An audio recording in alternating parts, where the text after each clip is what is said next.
You can easily add in animations to different objects that you see inside of Polotno Studio.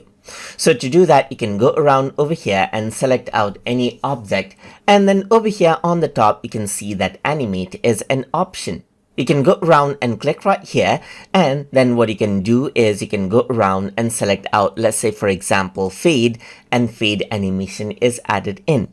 You can add the fade animation in enter right here, so when the object is entering, or just in exit, or both in enter and exit.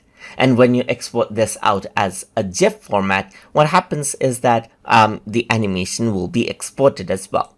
If I were to go around over here, the same goes right here as well. You can add in a fade right here, and then you can go around and add it in, let's say for example, a zoom right here.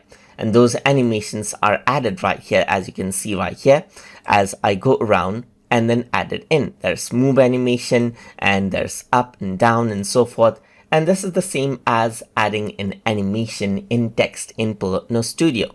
In the same as well, previously we took a look at how we can work around with adding animation in text, and we have the same effect over here for text as well, just like this.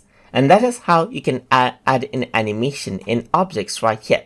You can also go around over here, select all of them at once right here, and then choose the same animation for them as well. You cannot add in multiple animations to a single object, but only one, as you can see right here, just like this, and then choose around where they all come from right here, just like this. And that is what you have, as you can see.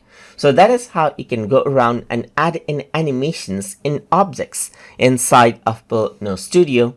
So I hope you guys learned something as always. And as always, please like, comment, share, and subscribe